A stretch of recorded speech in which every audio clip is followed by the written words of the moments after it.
JEE Mains previous year questions, उसमें हमारा chapter है haloalkanes and haloarenes, और हम टॉपिक वाइज नहीं कर रहे हैं, रैंडम क्वेश्चंस कर रहे हैं। अगला क्वेश्चन है क्वेश्चन नंबर 7। ये हमारे पास एक कंपाउंड गिवन है CH3 CH2 CH2 Br। KOH alcoholic KOH के संग जब रिएक्शन हुआ तब प्रोडक्ट A बना। उसके बाद A का रिएक्शन हुआ HBr के संग तो प्रोडक्ट B बना, और B का रिएक्शन एक्वस है ना, ये एक्वस है, एक्वस KOH के संग रिएक्शन हुआ तो C बना। तो आपको बताना है जो एंड प्रोडक्ट C बना वो इन चारों में से क्या है। यह क्वेश्चन 2014 में पूछा गया था। एक बार आप इस क्वेश्चन को ट्राई कर 2024 में पूछा गया था। एक बार आप इस क्वेश्चन को ट्राई करिए, फिर हम लोग आगे बढ़ते हैं। तो यहाँ पर हमारे पास जो गिवन सबस्ट्रेट है वो हमारा ये है। अब एल्कोहलिक KOH में आपका डिहाइड्रोहेलोजिनेशन होता है, ठीक है। तो यहाँ पर अल्कीन बनेगा और सेरजेव रूल के अनुसार बनता है। तो यहाँ पर तो कहीं भी आप बने अल्कीन यही बनेगा, ठीक है। उसके बाद HBr में आपका एडिशन होता है H और Br का। तो Br हमारा वहाँ जुड़ता है जहाँ पर मोर स्टेबल कार्बोकैटायन बनता है, ठीक है। अगर इसमें परऑक्साइड होता तो Br आपका वहाँ जुड़ता है जहाँ पर लेस स्टेबल कार्बोकैटायन बनता।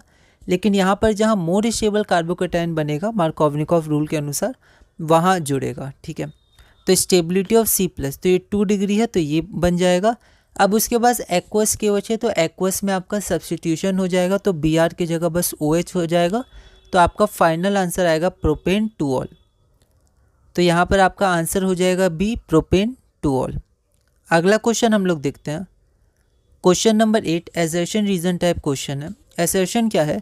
CH2 double bond CH CH2Cl is an example of allyl halide, ठीक है, अलाइलिक हैलाइड। रीजन क्या है? Allyl halides are the compounds in which the halogen atom is attached to sp2 hybridized carbon atom। यह question भी 2024 में पूछा गया था। आपके पास 4 ऑप्शन है जो जनरली एसर्शन रीजन टाइप में रहते हैं, बस ऑर्डर थोड़ा सा बदला हुआ है। तो एक बार आप इस क्वेश्चन को ट्राई करिए, फिर हम लोग आगे बढ़ते हैं। तो यहाँ पर एलाइल हैलाइड, एक विनाइल हैलाइड का क्वेश्चन भी आया था, अराइल हैलाइड, एल्काइल हैलाइड, ये सब NCERT में दिए हैं, आप ध्यान रखिएगा, बहुत ही बेसिक बातें हमने जाननी है।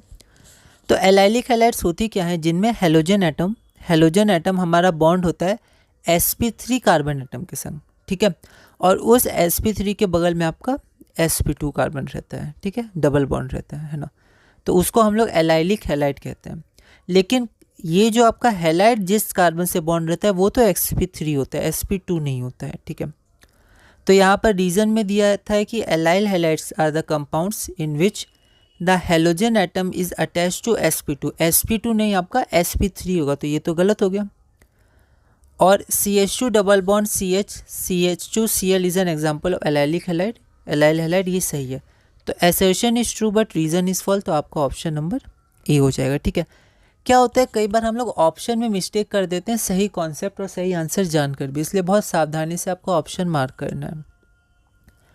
हमारा अगला क्वेश्चन है question number 9। Which of the following compounds is inactive towards SN1 reaction? तो यहाँ पर आपके पास 4 ऑप्शन है और पूछा गया इनमें से कौन सा कंपाउंड SN1 रिएक्शन में इनएक्टिव है, मतलब SN1 रिएक्शन नहीं होता है चारों में से किस में। यह क्वेश्चन 2022 में पूछा गया था। एक बार आप इस क्वेश्चन को ट्राई करिए, सारे मेंस प्रीवियस ईयर के क्वेश्चंस हैं। तो एक बार आप इस क्वेश्चन को ट्राई करिए, फिर हम लोग आगे बढ़ते हैं। तो यहाँ पर हम लोग देखते हैं SN1 रिएक्शन में जो इंटरमीडिएट होता है वो आपका कार्बोकैटायन होता है, ठीक है। तो स्टेप 1 में हैलाइड ग्रुप हटता है और कार्बोकैटायन बनता है।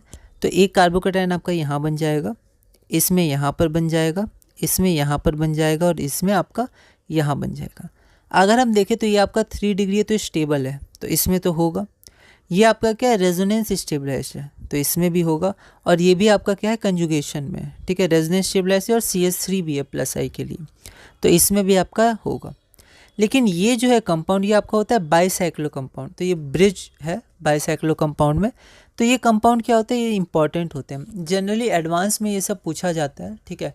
तो इनका नोमेनक्लेचर का भी अलग तरीका होता है और इनके रिएक्शंस होते हैं, ठीक है। पर हम लोग को बहुत डिटेल में नहीं पढ़ना है मेंस में, है ना। और मेंस के क्वेश्चन में भी ये ज़्यादा नहीं आएंगे, ठीक है, बहुत ब्रीफ में आएंगे। जैसे एक यही क्वेश्चन आया अभी तक, ठीक है, आगे भी ना के बराबर क्वेश्चंस आते हैं, ठीक है। लेकिन फिर भी एक आपका टॉपिक होता है बाईसाइक्लो कंपाउंड्स, ठीक है। तो ये आपका बाईसाइक्लो कंपाउंड है, उसमें भी ब्रिज्ड है, ब्रिज्ड बाईसाइक्लो, है ना। तो इसमें क्या होता है, इसमें ये जो होते हैं जहाँ पर ऐसे ब्रिज बन रहा है, इनको हम लोग बोलते हैं ब्रिज हेड एटम या ब्रिज हेड कार्बन, ठीक है। ब्रिज हेड कार्बन पे कार्बोकैटायन क्या होता है, कम स्टेबल होता है या फॉर्म ही नहीं होता है। क्यों? क्योंकि वहाँ पर रिंग स्ट्रेन ज़्यादा होता है, यहाँ से रिंग मुड़ी हुई है तो यहाँ पर स्ट्रेन आपका ज़्यादा होता है, ठीक है। तो यहाँ कार्बोकैटायन फॉर्म नहीं होता है। तो हमें पता है SN1 रिएक्शन में कार्बोकैटायन होता है और carbocation formed at bridgehead of norbornene. तो ये नॉरबोरिन रिंग है, नॉरबोरिन रिंग भी होता है जहाँ पर यहाँ डबल बॉन्ड होता है एक, ठीक है। तो यहाँ पर जो नॉरबोरिन रिंग है वो वेरी अनस्टेबल, बहुत अनस्टेबल होता है due to restricted bond angle, ठीक है। वहाँ पर स्ट्रेन होता है, ठीक है, रेस्ट्रिक्शन होता है। तो इसके कारण यहाँ पर जो प्लस चार्ज बनेगा, क्योंकि SN1 में कार्बोकैटायन बनता है, वो अनस्टेबल होता है ना। तो यहाँ हम देखते हैं नॉन बोर्निन है ना, नॉन बोर्निन, ठीक है, नॉन बोर्निन है ना। तो नॉन बोर्निन क्या होता है, तो ये आपका एक बाईसाइक्लो कंपाउंड होता है, इसमें 7 कार्बन्स रहते हैं। इसका नोमेनक्लेचर का एक तरीका होता है, फिर भी मैंने यहाँ पर IUPAC ने इसका लिख दिया, बाईसाइक्लो 2,2,1 हेप्टेन, और ये ब्रिज्ड बाईसाइक्लो कंपाउंड है, ठीक है। तो नॉरबोर्निन है ना, बस ये आप ध्यान रखिएगा, बहुत डिटेल में हमें नहीं जाना है ना। और आप देख सकते थे यहाँ पर सब में होगा रेजोनेंस स्टेबलाइज 3 डिग्री, तो यही ऑप्शन बचता है, ठीक है। तो इसमें नहीं होगा, स्ट्रेन हो जाएगा, ठीक है। आगे बढ़ते हैं हम लोग। अगला क्वेश्चन है हमारा क्वेश्चन नंबर 10। तो यहाँ पर आपका ये सबस्ट्रेट है और यहाँ पर आप देखेंगे तो आपका CCH3 होल ट्राइस टर्शरी ब्यूटाइल और O- है, ठीक है। तो आपको बताना है यहाँ पर मेजर प्रोडक्ट क्या है। तो यह क्वेश्चन 2022 में पूछा गया था, Mains previous year question. Major product आपका क्या बनेगा, तो एक बार आप इस क्वेश्चन को ट्राई करिए, फिर हम लोग आगे बढ़ते हैं। तो यहाँ पर अगर हम देखें तो ये क्या है, ये स्ट्रॉन्ग बेस है, ठीक है। यहाँ पर ये और स्ट्रॉन्ग बेस है, O पे वैसे ही अनस्टेबल होता है नेगेटिव चार्ज, तो ये स्ट्रॉन्ग बेस है और बल्कि बेस है ना, ये बल्कि बेस है, ठीक है। तो यहाँ पर स्टेरिक हिंड्रेंस होगा, तो इसको रिमूव करने की जगह यहाँ से हाइड्रोजन रिमूव कर देंगे, मतलब एलिमिनेशन होगा सब्स्टिट्यूशन पर, मतलब सब्स्टिट्यूशन की जगह एलिमिनेशन होगा, यहाँ सब्स्टिट्यूशन नहीं होगा। बल्कि बेस है, ठीक है, स्ट्रॉन्ग बेस है ये, ठीक है, और बल्कि भी है। तो ये एक H ले लेगा, अगर हम इसको देखेंगे तो यहाँ का एक H ये ले लेगा, बेस है, बेस क्या करता है H+ लेता है, तो ये H ले लेगा और फिर ये आपका ये H लेगा तो यहाँ माइनस आएगा, माइनस यहाँ जाएगा, ये इसको हटा देगा। डायरेक्ट इसको डायरेक्ट एरो रिप्रेजेंटेशन करें तो ये बॉन्ड आपका यहाँ आ जाएगा और जिसके कारण ये बॉन्ड आपका टूट जाएगा, ठीक है। तो ये हमारे पास बल्कि बेस है, तो एलिमिनेशन अकर्स नॉट सब्स्टिट्यूशन, तो यहाँ पर आपका ये प्रोडक्ट फॉर्म हो जाएगा, ठीक है। तो यहाँ देखते हैं, इसका नाम हमें देखना है, तो नाम देख लेते हैं 1 2 3।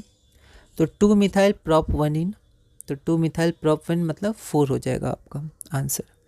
अगला क्वेश्चन है question number 11, which one has the shortest CCl bond. तो आप देख सकते हैं यहाँ पर आपके पास 4 कंपाउंड्स हैं, इनमें CCl बॉन्ड है, किसका सबसे शॉर्ट, सबसे छोटा CCl बॉन्ड है। तो ये question JEE Mains previous year 2020 में पूछा गया था। एक बार आप इस क्वेश्चन को ट्राई करिएगा, अगली वीडियो में हम इसे सॉल्व करेंगे।